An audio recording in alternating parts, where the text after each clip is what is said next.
மக்களுக்கு நம்மளால என்ன செய்ய முடியுமோ யோசிக்கனா மார்க்கெட்லயே கம்மி சேதாரத்துல இன்னும் 1% தள்ளுபடி கொடுப்போம். ஓகே, கேரட்டுக்கு 5000 தள்ளுபடி கொடுப்போம். தள்ளுபடி திருவிழா. இந்த வருஷம் இஃப்தார், அடுத்த வருஷம் இஃப்தாரும் இருக்குது. எலெக்ஷன் வந்து ஏப்ரல் மேலே தான் நமக்கு. அடுத்த வருஷம் 2 இஃப்தார் இருக்குது. ஒரு இஃப்தார் முடிச்சார், அடுத்த இஃப்தாரும் குல்லா போட்டுப்பார். மும்மொழி திட்டத்துக்கு கையெழுத்து போட்டு ஒரு அலம்பல் பண்ணின்னு இருக்காங்கல்ல, பிஸ்கட்டு கொடுத்து ஸ்கூல் குழந்தைங்க கிட்டலாம் கையெழுத்து வாங்குற ஒரு அபத்தமான காரியத்தை பண்ணிட்டு இருக்காங்கல்ல. இதில் பார்த்தீங்கன்னா அந்த 4 எம்எல்ஏ எங்கே வந்தாங்களா? இன்னும் சொல்லப்போனால் ஃபஸ்ட்டு விசிகா ஓட்டு, அப்புறம் நாம் தமிழர், அப்புறம் திமுக. இந்த லைனப்பில் தான் அவர் உடைக்கிறார். விசிகாக பெரிய அளவில் அவங்களுக்கு பாதிப்பு வருது. சுவைத்தவர் நெஞ்சுமெல்லாம் சமைத்தவர் நிலைத்திட எங்கேயும் ஸ்ட்ராங் கட்டு பெருங்காயம். நான் மீடியாவை தூக்கி வெளியில் வைப்பேன்னா தட்ஸ் அரகன்ஸ். இப்போ நேற்று பாருங்கள், டைம்ஸ் ஆஃப் இந்தியா அதை பாய்காட் பண்ணியிருக்காங்க. சட்டம் ஒழுங்கை பொறுத்த வரைக்கும் பெண்களுக்கான பாதுகாப்பு, குழந்தைகளுக்கு எதிரான குற்றங்கள், இவற்றிலெல்லாம் தமிழ்நாடு எவ்வளவோ முன்னேறி தான் இருக்குது மற்ற மாநிலங்களை விட. அப்போ நீங்கள் இன்னைக்கு எந்த அடிப்படையில் இந்த ஸ்டேட்மெண்ட்டை கொடுக்குறீங்க? என்ன ஸ்டாட்டிஸ்டிக்ஸ் இருக்கு உங்ககிட்ட? சிறுபான்மையர் வாக்குகள் பிரியும், திமுகவுக்கு பட்டா போடலை அப்படின்னா இதை இபிஎஸ் அதிமுகவே உணர்றாங்க. அப்படி இருக்கும்போது எப்படி திரும்ப இதே அலையன்ஸுக்கு வரும்? ஏடிஎம்கே பிஜேபி அலையன்ஸ் வந்ததுன்னா சிறுபான்மையின வாக்குகள் மத்தியில் ஒரு சரிவு இருக்குன்றதை நான் ஒத்துக்கிறேன். சீமான் மாதிரி டெய்லி காலையில் மத்தியானம் சாயங்காலம் ராத்திரி பேசணும்னு அவசியம் இல்லை. ஆனால் தேவைப்படுற நேரத்தில் மீடியாவோட அவர் பேசணும். விஜய் ஜெயிப்பாரா தோப்பாரா எனக்கு தெரியாது. திமுகன்றது ஒரு பெரிய ஆலமரம், அதெல்லாம் வந்து அவ்வளோ சீக்கிரம் வீழ்த்த முடியாது. அதை நான் உறுதியாக நம்புகிறேன். பட் நான் ஒரு விஷயத்தை ஆணித்தரமாக பதிவு பண்ணுறேன். இது வந்து சப்ஜெக்டிவானது. நான் சப்ஜெக்டிவில் அப்ஜெக்டிவாக நான் பார்க்குறேன். என்னோட அசஸ்மெண்ட்டில் சொல்கிறேன், விருப்பம் இல்லாமல்.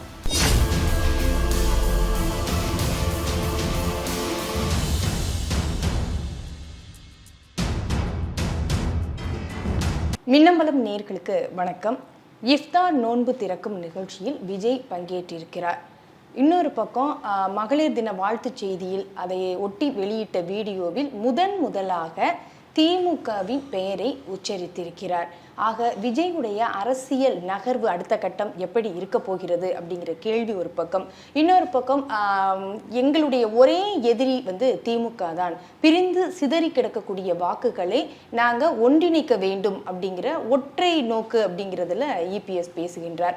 ஆக இதை பற்றியெல்லாம் விரிவாக பேச இருக்கின்றோம் பத்திரிகையாளர் திரு மணி அவர்களிடம். வணக்கம். நலமா இருக்கீங்களா? நன்றாக இருக்கிறேன். விஜயுடைய அந்த அரசியல் அப்படின்னு பார்க்கும்போது இஃப்தார் நோன்பு திறப்பு நிகழ்ச்சியில் பங்கேற்றிருக்கிறார். அவருடைய அந்த கெட்டப்பே நமக்கு வந்து ஒரு புதுசாக இருக்குது. நம்ம இப்போ பார்க்குறோம், அந்த குல்லா வச்சிருக்கிறதா இருக்கட்டும், கைலி, அந்த இஸ்லாமியர்களுக்கு உரிய அந்த ஆடையுடன் வந்து அதில் பங்கேற்கிறார். அப்போ இதை எப்படி எடுத்துக்கிறது? சிறுபான்மையினர் வாக்குகளுக்காக அப்படின்னு போகிறதா, இல்லை பொது வெளியில் இப்போ அரசியலுக்கு அடுத்து மக்களை சந்திக்கிற ஒவ்வொரு கட்டத்துக்கும் முதலில் அந்த சிறுபான்மையினருடைய விழாவில் பங்கேற்கிறார் அப்படின்னு எடுத்துக்கிறதா? 2 விதமாகவும் எடுத்துக்கலாம். கண்டிப்பாக மக்களுடன் அவருடைய தொடர்புக்கான ஒரு தொடக்கமாகவும் அதை எடுத்துக்கலாம். ஐடென்டிட்டி பாலிடிக்ஸ்னு சொல்லக்கூடிய சிறுபான்மையின மக்களுடன் தன்னை அடையாளம் காணக்கூடிய ஒரு அரசியலாகவும் எடுத்துக்கலாம். நீங்கள் இந்தியாவில் பார்த்தீங்கன்னா ஒரு காலகட்டத்தில் வந்து சிபிஎம் தவிர மற்ற எல்லா கட்சிகளும் இஃப்தார் நோம்புக்கு போவாங்க. பிஜேபி கூட இஃப்தார் நோம்புகள்லாம் திறந்துருக்காங்க. காங்கிரஸ், திமுக, அண்ணா திமுக, பிராந்திய கட்சிகள் எல்லாருமே இஃப்தார் நோம்பு திறப்பாங்க. ஜெயலலிதா, கலைஞர், எம்ஜிஆர், ஸ்டாலின் எல்லாருமே அதை வந்து இஃப்தார் நோம்புன்றது ஒரு ஆண்டுதோறும் அவர்கள் செய்யக்கூடிய ஒரு கடமையானது தான் இருக்குது. எனக்கு தெரிந்து ஒரு காலகட்டம் வரையில் சிபிஎம் மட்டும்தான் அதில் கலந்து கொள்ளாமல் இருந்தார்கள். பிறகு சில இடங்களில் அவர்களும் கலந்து கொள்ள ஆரம்பித்தார்கள். ஒரு மத சார்பற்ற நாட்டில் வந்து ஒரு மதம் சார்ந்த அது சிறுபான்மையாக இருந்தாலும் அது அடிப்படையில் ஒரு மத நிகழ்வு. அதில் வந்து ஒருவர் கலந்து கொள்வது என்பது வந்து விமர்சனத்துக்குள்ளான ஒரு விஷயமாகத்தான் இருந்தது. பட் எனிவே அதில் ஒன்றும் தவறு இல்லைன்றது என்னுடைய பாயிண்ட். அது எல்லா ஃபங்க்ஷன்லேயும் எல்லா தலைவர்களும் கலந்து கொள்வது நல்லது தான் என்னுடைய கருத்து. அது வாக்குவங்கி அரசியல் இருக்கக்கூடிய எல்லோரு மதங்களும் எங்கள் வழித்துணைன்னு ஒரு சினிமா பாட்டில் கண்ணதாசனோட ஒரு வரிகள் வரும். அந்த விதத்தில் இது ஒரு நாள் இதில் ஒன்றும் ஆட்சேபிக்கிறதுக்கு எதுவும் கிடையாது. It's a good thing. அவ்வளோ இது ஒன்றும் பெரிய விஷயம் கிடையாது. ஆனால் இது ஒரு வாக்குவங்கி சம்மந்தப்பட்டதானா கண்டிப்பாக இதுவும் வாக்குவங்கி சம்மந்தப்பட்டது தான். அதுலேயும் மாற்று கருத்து கிடையாது. நீங்கள் அதில் வந்து குல்லா போட்டுக்கிட்டு அவர் நேற்று இன்னொன்றும் பண்ணியிருக்காரு. காலையிலேருந்து தான் வந்து நேற்று ஒரு நாள் நோன்பு இருந்ததாகவும் சொல்கிறார். இருந்திருக்கலாம். அவர் வந்து காலையிலேருந்து ஒரு நாள் நோன்பு இருந்து சிறுபான்மையின மக்களுடன் தன்னை ஐக்கியப்படுத்தி கொள்வது என்பது ஃபைன். அது அவருடைய உரிமை. அதில் ஒன்றும் தவறு கிடையாது. அரசியல் கட்சி நடத்தக்கூடியவர், முதன்முறையாக தேர்தலை சந்திக்கக்கூடியவர், சிறுபான்மையின வாக்குகளை குறிவைத்து தான் செய்கிறாரா என்றால் ஆம், அப்படித்தான் அதை நாம் எடுத்துக்கொள்ள வேண்டும். எல்லாரும் செய்கிறாங்க, அவரும் செய்கிறார். ஜெயலலிதா, கருணாநிதி எல்லாரும் செஞ்சது தான் அவரும் செய்கிறார். ஆனா அவருக்கு அந்த வாக்குகள் எப்படி வரும் கணக்கு போடுறாங்க? அது வந்து எல்லாருக்குமே அந்த வாக்குகளை சொந்தம் கொண்டாடுற உரிமையும் குறிவைக்கிற உரிமையும் இருக்கு. முதல்ல இந்த சிறுபான்மையின வாக்குகள், முஸ்லீம் வாக்குகள் எல்லாமே திமுகவுக்கு தான் அப்படின்றது ரொம்ப தவறான ஒரு கருத்து. அப்படி ஒன்றும் பட்டா போட்டு கொடுத்துடல. பார்லிமெண்ட் எலெக்ஷனில் கூட அது ஓரளவு உண்மையாக இருக்கலாம். அசம்பிளி எலெக்ஷனில் கண்டிப்பாக நிச்சயமாக வந்து சிறுபான்மையின வாக்குகள் வந்து யார் கூட்டணி எப்படி அமைஞ்சாலும் திமுகவுக்கு போகும் என்று நான் கருதவில்லை. அது மாறி மாறி தான் போகுது. அது ஈவன் ஒஸ்ட் கேஸ் சினாரியோவில் இது ஏடிஎம்கே பிஜேபி அலையன்ஸ், அவங்களோட 2019 அலையன்ஸ் ஏடிஎம்கே பிஜேபி தேமுதிக பாமக எல்லாம் வந்தால் கூட பிஜேபி நிற்கக்கூடிய அந்த ஒரு 15-20 தொகுதிகளில் வேணால் வாக்குகள் விழாமல் போகலாமே ஒழிய மற்ற தொகுதிகளில் அதிமுக கூட்டணிக்கு சிறுபான்மையின மக்களும் வாக்களிப்பார்கள் என்று தான் நான் கருதுகிறேன். ஏன்னா 5 ஆண்டுகளுக்கு ஒரு முறை வரக்கூடிய சட்டமன்ற தேர்தலில் 2026 ஸ்டாலின் வேணுமா வேணாமான்றதான் கேள்வியை ஒழிய மோடி வேணுமா வேணாமான்றது கேள்வி கிடையாது. 24 வந்து பார்த்து கிளியராக இருந்தது. தமிழ்நாடு ஒரு பக்கம், பிஜேபி ஒரு பக்கம் இருந்தது. திமுக கூட்டணி பிஜேபின்னு இல்லை, ஒட்டுமொத்த தமிழகம் ஒரு பக்கம், பிஜேபி ஒரு பக்கம் இருந்தது. ஏன்னா மோடி வேணாம், பாஜக வேணான்றது. அசம்பிளி அந்த கால்குலேஷனில் நடக்காது. அதுக்கு சரியான உதாரணம் 21 எலெக்ஷன். 19 38 சீட்டு ஜெயிச்ச திமுக கூட்டணி 21 பார்த்தீங்கன்னா 75 சீட்டை அதிமுக கூட்டணி கிட்ட 10 வருஷம் ஆன்டி இன்கம்பன்ஸுக்கு பிறகு பறி கொடுத்து நின்றுச்சு. 6 அசம்பிளி கான்ஸ்டுவன்சி ஒரு பார்லிமெண்ட்டு அப்படின்னு பார்த்தீங்கன்னா 13 சீட்டு பார்லிமெண்ட்டில் அவங்க ஜெயிச்சிருக்கணும், ஜெயிக்கல. அல்லது இவங்க வந்து 6 சீட்டு தான் ஜெயிச்சிருக்கணும் அதிமுக. ஆனால் எப்படி 75 சீட்டு ஜெயிச்சாங்க அவங்க கூட்டணி. ஆகவே அசம்பிளி கால்குலேஷன்றது வேறு. புது பிளேயராக விஜய் வராரு இப்போ உள்ள. உங்கள் கேள்வி வந்து அந்த இஸ்லாமியருடைய வாக்குகள் அவருக்கு போகுமான்னு நீங்கள் கேட்குறேன். அதுக்கு முன்னாடி இப்போ இபிஎஸ் பேசும்போது பாஜகவுடேந்து பிரிந்து வர்றதுக்கு கூட வெளிப்படையாக சொல்லலைன்னாலும் சிறுபான்மையினுடைய வாக்குகள் அதிமுகவிலேருந்து போகுது அப்படிங்கிற ஒரு பாயிண்ட்டும் 2ஆம் மட்டத்திலேருந்து கூட பேசப்பட்டது. அப்படி இருக்கும்போது நீங்கள் திரும்ப அதிமுக பாஜக அதே அலைன்ஸ் 2019 21 இருந்தால் கூட சிறுபான்மையினர் வாக்குகள் பிரியும், திமுகவுக்கு பட்டா போடலை அப்படின்னா இதை இபிஎஸ் அதிமுகவே உணர்றாங்க. அப்படி இருக்கும்போது எப்படி திரும்ப இதே அலைன்ஸுக்கு வரும்? இல்லை, நான் அதை எப்படி பார்க்குறேன்னா, நல்ல கேள்வி இது. இது பார்லிமெண்ட் எலெக்ஷனாக இருந்ததுன்னா என்மாசாக திமுக கூட்டணிக்கு தான் போகும். மத்தியில் பிஜேபி மோடி வேணான்றது. அசம்பிளின்னு வரும்போது என்னுடைய அவதானிப்பு என்னென்னா, அவங்களுக்கு இன்னும் 1 இயர் இருக்குது. இப்போ நரசிம்மராவ் ஜெயலலிதா 96 பண்ண தவறு, தேர்தல் அறிவிக்க வருவதற்கு முதல் நாள் வரைக்கும் ஒருவர் வசைபாடி கொண்டு சொல்ல முடியாத வார்த்தைகளால் இழிவாக ஒருவர் பேசிக்கொண்டு தேர்தல் அறிவிக்க வருவதற்கு ஒரு நாள் முன்னால் அலையன்ஸ் சேர்ந்தாங்க. அது அப்படியே பேக் ஃபயர் ஆகி 0 ஆச்சு. தமாக வெளியில் போச்சு. அந்த மாதிரி இவங்க செய்யலை. இப்போ பார்த்தீங்கன்னா கடந்த ஒரு வாரமாக நடக்கிற விஷயம், பிஜேபி கூட்டணியை பற்றி பேசும்போது எடப்பாடி என்ன சொல்கிறார், ஃபார் த ஃபஸ்ட் டைம் 1.5 வருஷத்தில் இல்லாத அளவுக்கு திமுக தான் பிரதான எதிரி.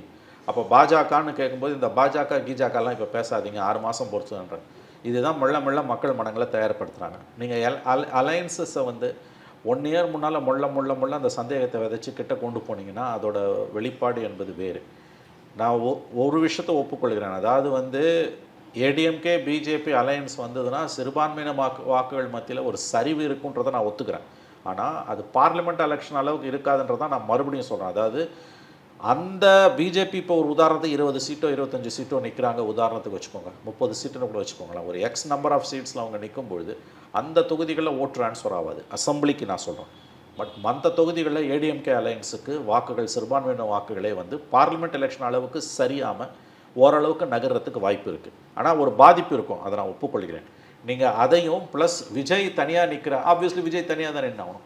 அப்போ அவர் கண்டிப்பாக அசம்பிளி எலெக்ஷனில் ஒரு கணிசமான பாதிப்பை திராவிட முன்னேற்ற கழக கூட்டணிக்கு ஏற்படுத்துவார். ஏன்னா சிறுபான்மையின வாக்குகள் வந்து கிட்டத்தட்ட ஒரு 90% மேலே நாடாளுமன்ற தேர்தலில் திமுக கூட்டணிக்கு வந்த மாதிரி விஜய் ப்ளஸ் ஏடிஎம்கே பாஜக கூட்டணி தனியாக நிற்குதுன்னா இந்த 2 பக்கமாக அது பிரியும்.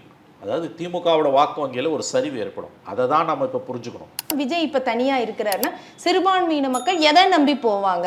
இப்போ வகுப்பு வாரிய திருத்த சட்ட மசோதாவாக இருக்கட்டும், இவரோட ஸ்டாண்டு என்ன, இவர் எல்லாம் வீரியமாக எதிர்க்கிறாரா பாஜகவை அப்படிங்கிற கேள்வியெல்லாம் இருக்கும். இது நாடாளுமன்ற தேர்தல் தானேன்னு தள்ளிவிட முடியாது. ஏன்னா பாஜகவோட இம்பேக்ட் ஒவ்வொரு கட்டத்திலையும் தமிழ்நாட்டில் இருக்கு. இதை திமுக இதை ஸ்கோர் பண்ணுறாங்க, அதை பூம் பண்ணுறாங்க. அப்போ நமக்கு வந்து வகுப்பு வாரிய திருத்த சட்ட மசோதாவாக இருக்கட்டும், மும்மொழி கொள்கையாக இருக்கட்டும், நிதி வரலையாக இருக்கட்டும், பாஜகவை எதிர்ப்பது திமுக அதோட கூட்டணி தான். இந்த இடத்துல மோடியை விமர்சனம் பண்ண மாட்டேங்கிறாரு இபிஎஸ் வலுவா, பாஜகவை விமர்சனம் பண்ண மாட்டேங்கிறாரு வலுவா அப்படிங்கிறது. இது அன்ப்ரூவ்டு விஜய். அப்படி இருக்கும்போது சிறுபான்மையை ஓட்டு எதை நம்பி இங்க போகும்? அதுதான் உங்களுக்கு திரும்பவும் சொல்கிறேன். இப்போ 1 இயர் இருக்குது. இப்போ மொல்லமாக இதை ஆரம்பிக்கிறார். இந்த வருஷம் இஃப்தார், அடுத்த வருஷம் இஃப்தாரும் இருக்குது. எலெக்ஷன் வந்து ஏப்ரல் மேலே தான் நமக்கு. அடுத்த வருஷம் 2 இஃப்தார் இருக்குது. ஒரு இஃப்தார் முடிச்சிட்டார், அடுத்த இஃப்தாரும் குல்லா போட்டுப்பார். எல்லாரும் குல்லா போட்டு கஞ்சி குடிக்கிற மாதிரி தான் அவரும் குல்லா போட்டு கஞ்சி குடிக்கிறார். அசம்பிளின்னு வரும்போது அந்த பிஜேபி எதிர்ப்பு என்பது நாடாளுமன்ற தேர்தல் அளவுக்கு இந்த கூட்டணிகளில் பிஜேபி உள்ளடக்கிய கூட்டணி மேலே இல்லை, பிஜேபி மேலே இருக்குது. 20 சீட்டு வாங்கின பிஜேபி 4 சீட்டு ஜெயிச்சது. மோடி ஃபோட்டோவை எடுத்துகிட்டு அவங்களே போட்டு கேட்குறாங்க. அவங்களும் ரொம்ப ஷூடாக தான் இருக்காங்க. இப்போ நீங்கள் இன்னொரு விஷயம் பார்த்தீங்கன்னா, இந்த இந்திய எதிர்ப்பு, இந்த மும்மொழி திட்டத்துக்கு கையெழுத்து போட்டு ஒரு அலம்பல் பண்ணின்னு இருக்காங்கல்ல, பிஸ்கட்டு கொடுத்து ஸ்கூல் குழந்தைங்க கிட்டலாம் கையெழுத்து வாங்குற ஒரு அபத்தமான காரியத்தை பண்ணிட்டு இருக்காங்கல்ல. இதில் பார்த்தீங்கன்னா அந்த 4 எம்எல்ஏ எங்கே வந்தாங்களா? அவங்களுக்கு 4 எம்எல்ஏ இருக்காங்க. வானதி, நயினார், சரஸ்வதி, காந்தி. இந்த 4 எம்எல்ஏவும் இந்த மும்மொழி திட்டத்துக்கு மாநிலம் முழுதும் அவங்க ஒவ்வொரு இடத்துல ஒவ்வொரு அலம்பலை பண்ணின்னு இருக்காங்க, ஒரு போராட்டம் பண்ணுறாங்க. பண்ணட்டும், அது அவங்க உரிமை. மும்மொழி திட்டத்துக்கு கையெழுத்து வாங்கிறதுக்கு, கையெழுத்து இயக்கம் நடத்துறதுக்கு பாஜக எல்லா உரிமையும் இருக்குது. நான் அதை ஒத்துக்கிறேன். அதை வந்து அரசு தடுக்க முடியாது, சிவில் சமூகம் தடுக்க முடியாது. எனக்கு இருமொழி கொள்கைன்னா அவனுக்கு மும்மொழி கொள்கைன்னா அவன் போய் கையெழுத்து வாங்கட்டும். ஸ்கூல் குழந்தைங்ககிட்ட போய் பிஸ்கட்டை கொடுத்து வாங்குறது, அப்புறம் நாளைக்கு கிண்டர் கார்டனில் போய் அமுல் சாக்லேட் கொடுத்துக்கிட்ட நீ வாங்கிடுவேன் நீங்கள் இல்லையா? இது அபத்தமான காரியம். அது இதனால தான் அவங்க பேரை கெடுத்துக்கிறாங்க. சரி, அது ஒரு பக்கம் இருக்கட்டும். அந்த போராட்டத்தில் வானதி ஏன் வரல, நயினார் ஏன் வரல? நல்லா எழுதி வச்சுக்கோங்க. இந்த வருஷ கடைசியில் இதெல்லாம் மூட்டை கட்டி வச்சுக்குவாங்க. அசம்பிளி எலெக்ஷன் அப்போ தேர்தல் நேரத்தில் மும்மொழி திட்டம்னு பிஜேபி வாயிலேருந்து வரவே வராது. அது தெரியும் அவங்களுக்கு. மோடி ஃபோட்டோவை கீழ்ச்சிட்டு அங்கே ஜெயலலிதா ஃபோட்டோவையும் எம்ஜிஆர் ஃபோட்டோவையும் ஒட்டி தாங்க அண்ணாமலையே ஓட்டு கேட்டார் கரூரில். அவ்வளோ பேச்சு பேசுகிறாங்கல்ல, மோடியை தலையில் தூக்கி வச்சு ஆடுறாங்கல்ல. எதுக்கு அந்த 20 தொகுதியில் கிட்டத்தட்ட ஒரு 10-12 தொகுதியில் மோடி ஃபோட்டோ கீழ்ச்சிட்டு கேட்டாங்க அவங்க. அப்போ அவங்களுக்கு அது தெரியுது. இப்போ நான் என்ன சொல்ல வரேன்னா, இந்த சரியான உதாரணம் 19 கிட்டத்தட்ட சைபரான அந்த அலைன்ஸு, ஆல்மோஸ்ட் சைபர், எப்படி 75 சீட் அடிக்குது. முதல் 4 மணி நேரம் ரிசல்ட் இழுபறியா இல்லைங்க வந்தது. ஃபஸ்ட்டு 4 ஹவர்ஸுக்கு 12 மணிக்கு மேலே தானே மாற ஆரம்பிச்சிது. ஆகவே இந்த சிறுபான்மையின வாக்குகளை பொறுத்த வரைக்கும் நீங்கள் ஒன்றை நல்லா ஞாபகம் வச்சுக்கணும். மறுபடியும் சொல்லுகிறேன், குறிப்பாக அசம்பிளி எலெக்ஷனில் அது எந்த கட்சிக்கும் பட்டா போட்டு கொடுக்கப்பட்டது அல்ல. உள்ளூர் காரணிகளின் அடிப்படையில் தான் அது இருக்கும். 5 வருஷம் ஸ்டாலின் கவர்மெண்ட் எனக்கு வேணுமா வேணாமான்றதான் ஒரு ஆவரேஜ் முஸ்லீமே பார்ப்பாங்க. எல்லாத்துக்கும் கொண்டு வந்து நீங்கள் மோடியையும் பிஜேபியும் ஆர்எஸ்எஸ்ஸையும் இந்துத்துவாவையும் நீங்கள் கொண்டு வந்து நிறுத்துறீங்கன்னா அது ஓவர் டோஸ் ஆகுது. இவ்வளோ நாள் உங்களுக்கு நீங்கள் 3 எலெக்ஷன் ஜெயிச்சிட்டிங்க. இன்ஃபேக்ட் ஒரு இஷ்யூ 2 எலெக்ஷன் டாமினேட் பண்ணதே கிடையாது. தமிழ்நாட்டில் 3 எலெக்ஷன் வரைக்கும் டாமினேட் பண்ணிடுச்சு. கண்டிப்பாக அசம்பிளி எலெக்ஷனில் வந்து இவங்களுக்கு வந்து பெரிய அளவில் இந்த பிஜேபி மோடி ஃபேக்டரு இவங்களுக்கு கை கொடுக்காதுன்னு நான் நம்புகிறேன். விஜய் வரும்பொழுது இவங்களோட வாக்கு வங்கியில் ஒரு சரிவதை ஏற்படுத்தும். ஒரு பக்கம் ஏடிஎம்கே அள்ளின்னு போவான், ஒரு பக்கம் விஜய் அள்ளின்னு போவார். இவங்க 2 பேரையும் பிடிக்காதவங்க உடைக்கும் பொழுது திமுகவோட வாக்கு வங்கியில் X% ஒரு டென்ட் விழும். இதை தான் நீங்கள் புரிஞ்சுக்கணும். இப்போ திமுக எதிர்ப்பு அப்படிங்கிறதுல விஜய் பிரிப்பாரா, இல்லை அதிமுகவுக்கு போகிறதுலேருந்து பிரிக்கிறதுக்கு வாய்ப்பு இருக்கா சார்? அவர் வந்து நான் அறிந்த வரையில் டிஎம்கே ஓட்டையும் உடைக்கிறாரு, ஏடிஎம்கே ஓட்டையும் உடைக்கிறார். டிஎம்கே, விசிகா, நாம் தமிழர், பாமக இந்த லைனப்பில் தான் அவர் உடைக்கிறார். ஏடிஎம்கேக்கு வந்து அது கடைசியில் தான் வருது எனக்கு தெரிஞ்சு.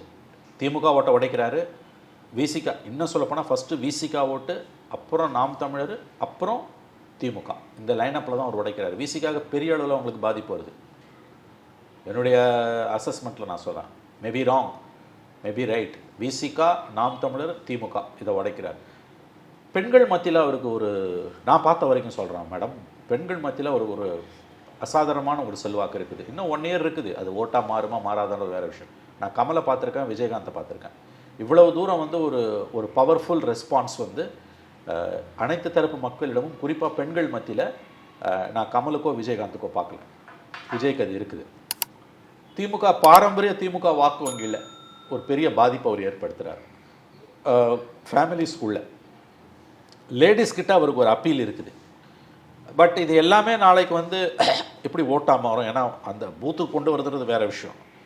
அதை வச்சு நான் சொல்லலை. பட் அவர் ஒரு பாதிப்பை கண்டிப்பாக திராவிட முன்னேற்ற கழகத்துக்கு ஏற்படுத்துகிறாருன்றதை வந்து என்னால் உறுதியாக சொல்ல முடியும். ஏன்னா இப்போ நீங்கள் விசிகாவுக்கும் நாம் தமிழருக்கும் ஏற்படுற பாதிப்பு பெரிய அளவில் ஒன்றும் மாற்றத்தை ஏற்படுத்த போகிறதில்ல. இதில் நாம் தமிழர் ஆல்ரெடி டிஎம்கேக்கு எதிரான ஓட்டு. விசிகாவோட ஓட் பேங்க்ன்றது <1% தான். அதில் வரக்கூடிய பாதிப்பு என்பது திமுக கூட்டணிக்கு பெரிய பாதிப்பை ஏற்படுத்தாது, விசிகாவுக்கு ஏற்படுத்தும். பட் திமுகவுக்கு ஏற்படுத்தக்கூடிய பாதிப்பு என்பது கணிசமானதாக இருக்கும். அவங்களோட கட்சிக்காரன் ஓட்டு போடுவான், கட்சிக்காரன் குடும்பத்தில் இருக்காங்க பார்த்தீங்களா, பரம்பரையாக திராவிட முன்னேற்ற கழகத்துக்கு ஓட்டு போட்டவங்க, அங்கே ஒரு பாதிப்பு வருது. விமன் ஓட் பேங்க்கு அவருக்கு வந்து ஒரு குரூஷியல் சப்போர்ட்டாக தான் எனக்கு பார்க்குறேன். அது பார்த்திங்கன்னா இப்போ கடந்த ஆண்டு அவர் வந்து கட்சி ஆரம்பித்தப்போ பிப்ரவரியிலே ஆரம்பித்தார். போன மார்ச் 8 விமன்ஸ் டேக்கு அவர் மெசேஜ் போடலை. இந்த வருஷம் போட்டிருக்காரு, அடுத்த வருஷமும் போடுவார். ஏன்னா ஏப்ரல் மேலே தான் எலெக்ஷன். எனக்கு தெரிஞ்சு விமன்ஸ் டே மெசேஜை வந்து என்னுடைய நினைவுகள் சரியாக இருக்குமே, ஆனால் ஜெயலலிதா கூட இப்படி ஸ்ட்ராங்காக ஃபோக்கஸ்டாக டிஎம்கேவை அட்டாக் பண்ணலை. மேபி நான் பார்த்த வரைக்கும் சொல்கிறேன் நான், என்னுடைய மெமரி இஸ் கரெக்ட். இது ஃபோக்கஸ்டு அட்டாக்காக இருக்குது. நான் அவர்கிட்ட அதை எதிர்பார்க்கல. அவர் குழகுழான்னு தான் பேசுவார்.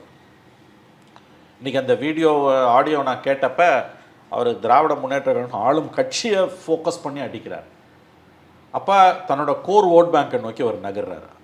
அந்த ஓட் பேங்க்கை அவர் அட்ரஸ் பண்ணுறார், தன்னோட கோர் ஓட் பேங்க்கை அட்ரஸ் பண்ணுறார். அது எடுபடுது.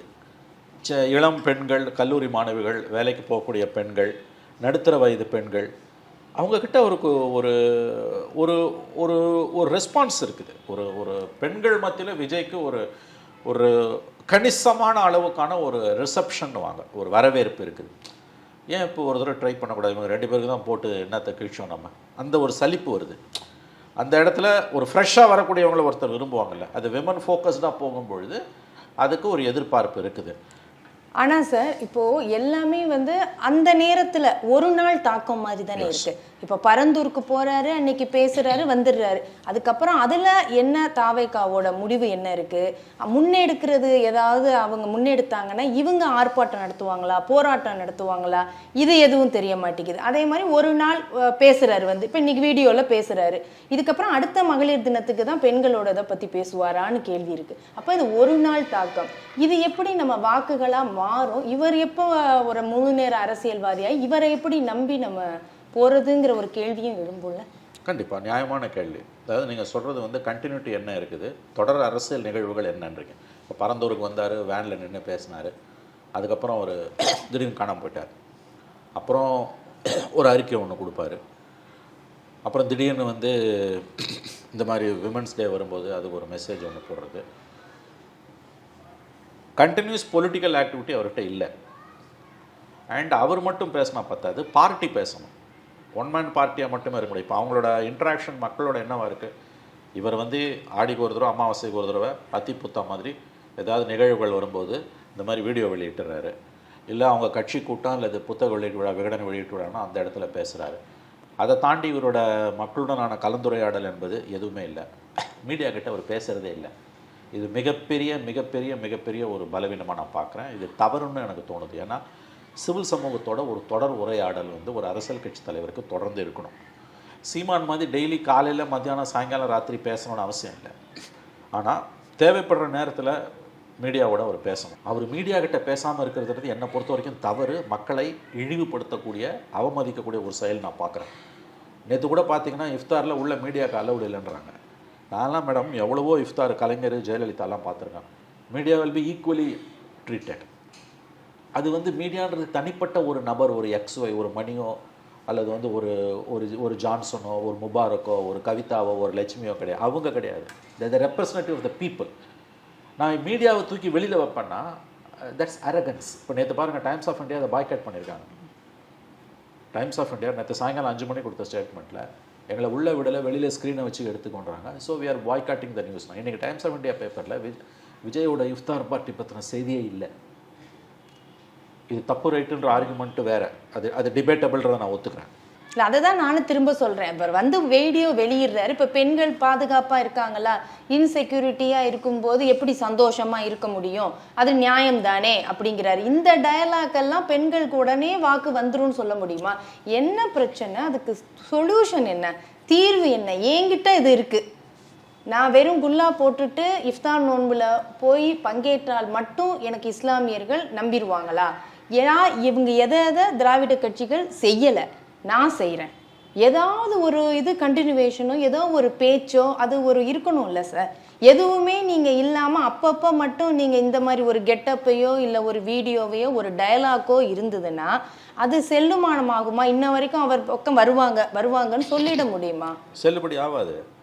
சரி, நான் மறுபடியும் அதுதான் மெயின் பாயிண்ட்டுக்கு வரேன். நீங்கள் வந்து ஒகேஷ்னலாக பேசிட்டு அத்தி புத்த மாதிரி ஆடிக்கு ஒரு தடவை அமாவாசைக்கு ஒரு தடவை தீபாவளி வந்துட்டு போகிற மாதிரி எல்லாம் வந்துட்டு போனால் அது விளங்காது. தொடர் அரசியல் நடவடிக்கை இருக்கணும்.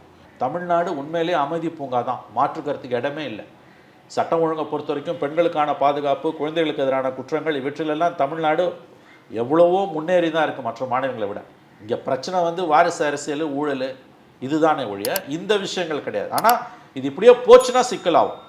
அப்போ நீங்கள் இன்றைக்கி எந்த அடிப்படையில் இந்த ஸ்டேட்மெண்ட்டை கொடுக்குறீங்க? என்ன ஸ்டாட்டிஸ்டிக்ஸ் இருக்கு உங்ககிட்ட? சரி, எதுவுமே கிடையாது. சரி, அந்த திமுகன்னு நேரடியாக பேரை சொல்லியிருக்கிறார் சார். அந்த புள்ளிக்கு வந்துடுவோம். நம்ம அந்த வீடியோவில் சொல்லியிருக்காருல, ஆரம்பத்தில் மாநாட்டில் பேசும்போது கூட நம்ம நேரடியாலாம் விமர்சனம் செய்யணும்னு தேவையில்லை, அந்த மாதிரி அரசியெல்லாம் நம்ம எடுக்கலை, அவர் டோன்லேயே சொல்கிறேன் அந்த மாதிரிலாம் பேசினார். ஆனால் இன்னைக்கு வந்து நேரடியாக திமுக கவர்மெண்ட்டை நம்ம எல்லாரும் சேர்ந்து தான் தேர்ந்தெடுத்தோம் அப்படிங்கிறத அவர் சொல்லியிருக்காரு. அப்போ அடுத்தடுத்து இந்த டைரக்ட் அட்டாக்கை நோக்கி போகிறாரு. இது எதற்கான மாற்றமாக நினைப்பாங்க? இது நல்ல மாற்றம். ஆக்சுவலாக அவர் சரியான பாதையில் போகிறார். நீங்கள் அரசியலில் உங்களோட எதிரியை முதல்ல ஃபிக்ஸ் பண்ணணும். வழவழா குழவழான்னா அது வேலைக்கே ஆகாது. என் எதிரி வந்தான், எனக்கு வந்து மாநிலத்தில் தான் என்னோட ராஜ்யம், தேசிய அளவில் எனக்கு கிடையாது. நான் ஒரு மாநில கட்சி. இப்பொழுது இது ஒரு குழந்தை, இப்போ பிறந்த குழந்தை. இது எனக்கு வந்து பிஜேபியும் எதிரி, திமுகவும் எதிரின்னு விக்கிரவாண்டி மாநாட்டில் சொல்லியாச்சு. பிரதான எதிரி, அரசியல் எதிரி திராவிட முன்னேற்ற கழகம் தான். இங்கே ஆட்சி மாற்றம் வேணும், நான் தான் முதலமைச்சர்னு சொல்லியாச்சு. அப்படி இருக்கும்போது திமுகவை நேம் பண்ணாதான் உங்களுக்கு வந்து ஓட்டு கிடைக்கும். திமுகவை நேம் பண்ணாமல் போனீங்கன்னா ஓட்டே கிடைக்காது. அந்த விதத்தில் அவர் கரெக்டாக போகிறார். டிஎம்கேக்கு எதிரான ஓட்டை பங்கு போட்டுக்கிறதுக்கு எத்தனை பிளேயர் வந்தாலும் அந்த பங்கு போட வர பிளேயர் கொஞ்சமாவது அவருக்கு ஓட்டு வேணும்னா திமுகவை நேம் பண்ணணும். தமிழ்நாடு அரசியலே கடந்த 50 ஆண்டுகளாக நீங்கள் பார்த்தீங்கன்னா டிஎம்கே ஆன்டி டிஎம்கே தான். திமுக எதிரானவங்க தான். அது மாதிரி பண்ணிட்டு போயிட்டாங்க. உங்களுக்கு வந்து அண்ணா மறைவுக்கு பிறகு 72 எம்ஜிஆர் அதிமுக ஆரம்பித்த பிறகு இந்த 52 ஆண்டுகளில் தமிழக அரசியல் என்பது திமுக எதிரான வாக்குகள். திமுக எதிராக யார் வந்து அரசியல் பண்ணுறாங்களோ அவங்க தான் களத்தில் நிற்க முடியும். அதுதானே ஜெயலலிதா. பகுத்தறிவுக்கு பொருந்தாத திமுக எதிர்ப்பு இருக்கணும். சூரியன் கிழக்கில் உதிச்சு மேற்கில் மறையுதுன்னா இல்லை, சூரியன் மேற்கில் உதிச்சு கிழக்கில் மறையணும். இவ்வளோதான். எம்ஜிஆர் செத்து ஜானகி அம்மா அதிகாரப்பூர்வ மனைவியால் கட்சியை கைப்பற்ற முடியாமல் ஜெயலலிதாவால் எப்படி கைப்பற்ற முடிஞ்சுது? அந்த 88 பூரா பார்த்தீங்கன்னா அசம்பிளி நான் பார்த்துருக்கேன். நான் நீங்கள் பிறந்தீங்களான்னு எனக்கு தெரியாது. 88 வந்து மேடைகளில் கலைஞரோட ஜானகி அம்மா இருந்திருக்காங்க, வாழும் தமிழராக இருக்கிறார். ஆனால் ஜெயலலிதா, கருணாநிதி ஒரு தீய சக்தி, திமுக ஒரு தீய சக்தி, இப்படி தான் சொல்லுவாங்க. ஒரு சராசரி அதிமுக வாயிலேருந்து கலைஞர்னு வராது. ஆனால் ஜானகி அம்மா அப்படிலாம் பேசினாங்க. அதோடைய விளைவு அந்த அசம்பிளி எலெக்ஷனில் தெரிஞ்சுது. ஒரு சீட்டு ஜானகி அந்த அம்மா தோத்தாங்க, ஜானகி அம்மாவே தோத்தாங்க. பிஹெச் பாண்டே மட்டும் ஜெயிச்சார். ஜெயலலிதா 27 சீட்டு ஜெயிச்சு ரெட்டையிலேயே. அதுக்கு பிறகு கட்சி ஒன்றாச்சு. அதிமுகவோட ஒரே கொள்கை என்ன? திமுக எதிர்ப்பு. இப்போ தமிழக அரசியல் DMK versus anti DMK versus anti DMK, இவ்வளோதான். இதில் தான் எதிரியை வந்து அவர் ஃபிக்ஸ் பண்ணுறாரு. இன்றைக்கி தான் முதன் முறையாக அவர் சரியான அரசியலில் நகர்றாருன்னு எனக்கு தோணுது. இன்றைக்கி கீதா ஜீவனோட ஸ்டேட்மெண்ட்டு நீங்கள் தான் படித்து காமிச்சிங்க. நான் இப்போ வந்தப்போ நீங்கள் எனக்கு அந்த ஸ்டேட்மெண்ட்டை படித்து காமிச்சிங்க. எனக்கு ஆச்சரியமாக இருக்குது ஒரு விஷயம் என்னென்னா, அவங்க தாவேகா தலைவர்னு சொல்கிறாங்க. வழக்கமாக அந்த கௌரவத்தை திமுக கொடுக்காது. எம்ஜிஆர் 72 கட்சி ஆரம்பித்து 77 அவர் ஆட்சி பிடிக்கிற வரைக்கும் நடிகர் கட்சின்னு தான் முரசொலி எழுதிச்சு. அவர் முதலமைச்சரான பிறகு தான் எம்ஜி ராமச்சந்திரன் முதலமைச்சர் அதிமுக அப்படின்னு அவங்க சொன்னாங்க. வைகோவை வந்து துரோகி கட்சி தான் 93 அவர் வெளியில் போயிட்டு 96 வரைக்கும் துரோகி கட்சி தான் எழுதினாங்க. 96க்கு பிறகு தான் மதிமுக, அதுக்கு பிறகு கூட்டணியாக வச்சாங்க. நடிகர் கட்சின்னு சொன்னவங்க ஆனானப்பட்ட எம்ஜிஆரையே இன்றைக்கி விஜயை வந்து தாவேகா தலைவர்னு சொல்ல ஆரம்பிச்சிருக்காங்கன்னா ஏதோ ஒரு டிஸ்டர்பன்ஸ் இருக்குது. நான் இன்னொரு பாயிண்ட் இங்கே பதிவு பண்ண விரும்புகிறேன். விஜய் ஜெயிப்பாரா தோப்பாரா எனக்கு தெரியாது. திமுகன்றது ஒரு பெரிய ஆலமரம், அதெல்லாம் வந்து அவ்வளோ சீக்கிரம் வீழ்த்த முடியாது, அதை நான் உறுதியாக நம்புகிறேன். பட் நான் ஒரு விஷயத்தை ஆணித்தரமாக பதிவு பண்ணுறேன். இது வந்து சப்ஜெக்டிவானது. நான் அப்ஜெக்டிவாக நான் பார்க்குறேன். அது என்னோடய அசஸ்மெண்ட்டில் சொல்கிறேன், விருப்பம் இல்லாமல். விஜயை பார்த்து திமுகவுக்கு ஒரு பெரிய ஒரு நடுக்கம் இருக்குது. மற்ற அரசியல் கட்சி தலைவர்களை விட விஜயை தான் அவங்க ரொம்ப பார்த்து பயப்படுறாங்க. அது அதிமுக பாஜக கூட கிடையாது. அதுதான் ஏன்னு எனக்கு புரியல. ஏன்னா அவங்க இதை எப்படி பார்க்குறாங்கன்னா உதயநிதிக்கான போட்டியாக விஜயை பார்க்குறாங்க. அடுத்த கட்ட அரசியல். இப்போ வந்து கலைஞர் இருந்தாருன்னா விஜய் வராருன்னு வச்சுக்கோங்களேன், பெரிய அளவில் யாருக்கும் எதிர்க்காது. ஏன்னா அது ஒரு பெரிய ஒரு அது ஒரு ராட்சசன். அது முன்னால் புதுசாக வர ஒரு பிளேயர். இப்போ ஸ்டாலின் வந்து அவர் ஒரு ஆளுகையில் 50 வருஷம் பொது வாழ்க்கைக்கு சொந்தக்காரர், முதலமைச்சர். பட் உதயோட பர்சனாலிட்டி என்ன, உதயநிதி ஸ்டாலின் அவர் ஒரு சினிமா நடிகராக இருந்து ஒரு 4 ஆண்டுகளில் தான். ஏன்னா உதயநிதியோட வளர்ச்சி என்பது அசுர வளர்ச்சி. மோர் தென் விஜய் வர்சஸ் டிஎம்கே அப்படின்ற கவலை தான் திமுகவுக்கு விஜயை பார்த்திருக்கக்கூடிய அச்சம். இல்ல அது 31ல வரணும். இப்ப 26ல நீங்க சொல்ற ஸ்டாலின் 50 வருட அரசியல் வாழ்க்கை 31ல வேணா நீங்க சொல்றது கவலை வரலாம். இப்ப ஏன் வருது? உங்க பதில் நீங்க இது கேட்க வேண்டியது அவங்கள, என்ன இல்ல நீங்க சொல்றீங்க இல்லையா இப்ப வருது அப்படின்னு சொல்றீங்க. கலைஞர் ஆலமரம் ராட்சசன்னு சொல்றீங்க. அப்படி இருக்கும்போது விஜய் வந்தா குழந்தை. அதே மாதிரி 50 வருட அரசியல்ல ஸ்டாலின் நிக்கிறாரு, அப்ப விஜய் குழந்தை. அப்ப இங்க டிஎம்கே விஜய்னு நீங்க எப்படி கம்பாரிசன் கொண்டு வருவீங்க? உதயநிதி விஜய்ங்கிறது 31. மேடம் நான் என்ன சொல்றேன்னா, இந்த கேள்வியை நல்ல கேள்வி கேட்குறீங்க மேடம். ஆனால் கேட்க வேண்டியது சித்தரஞ்சன் சாலையில் சொன்னது நீங்க தானே சார். இப்ப கம்பாரிசன் சொன்னது மணி சார் தானே. சித்தரஞ்சன் நான் என்னங்க, நான் ஒரு வழிபோக்குங்க, நான் ஒரு ஆளுன்னு என்ன போய் இவ்வளோ பெரிய ஆளாக நினச்சி நீங்கள் பேசுறீங்க. சித்தரஞ்சன் சாலையிலையும் அண்ணா அறிவாலயத்திலையும் கேட்க வேண்டிய கேள்வியை இவங்க எவ்வளோ பெரிய ஒரு இயக்கங்க அது. நம்மலாம் இப்போ திமுக மேடம், திமுகவில் நான்லாம் இவ்வளோ விமர்சனம் பண்ணுறேன். பட் அவங்களோட பலத்தை, அவங்களோட சாதனைகளை, அவங்களோட வரலாறை என்னைக்காவது குறைச்சி மதிப்பிட்டிருக்கோமா? நெவர். 75 இயர்ஸ். ராஜ்நாத் சிங் இதே கலைவணரகத்தில் சொன்னார்ல, கலைஞர் நாணய வெளியீட்டு விழாவில் 60களில் ஆரம்பித்த பிராந்திய கட்சிகள், ஆக்சுவலாக தவறாக சொல்லிட்டார் அவர். 49ல் சுதந்திரத்துக்கு 2 வருஷம் பொறுத்து ஆரம்பித்த ஒரு பிராந்திய கட்சி இன்னைக்கு சுதந்திரத்துக்கு பிறகு ஆரம்பித்த பிராந்திய கட்சிகளே இன்றைக்கும் வலுவுடன் இருக்கக்கூடிய ஒரே கட்சி திமுக. எத்தனையோ தோல்விகள் வெற்றிகள், இந்த ரோலர் கோஸ்டர் லைஃப்னுவாங்க, அப்படி மேலே ஏறி இறங்கி ராட்சச அலைகளுக்கு மேலே. கலைஞர் சந்திக்காத தோல்விகளும் கிடைக்காது, கலைஞர் சந்திக்காத வெற்றிகளும் கிடையாது. அது ஒரு பெரிய ஆலமரம். அது அன் இன்ஸ்டிடியூஷன். அதை திமுகன்றது ஒரு மிகப்பெரிய ஒரு இன்ஸ்டிடியூஷன். அதை வந்து ஒரு நடிகராலேயோ புதுசாக கட்சி ஆரம்பிக்கிறவங்களால எல்லாம் ஒருபோதும் அழிக்க முடியாது. இன்னொரு விஷயம் ஞாபகம் வச்சுக்கோங்க, ஆர்னோல்டு டாயன்பீன்னு ஒரு பெரிய வரலாற்று அறிஞர் தான், பிரிட்டிஷ் ஹிஸ்டாரியன்.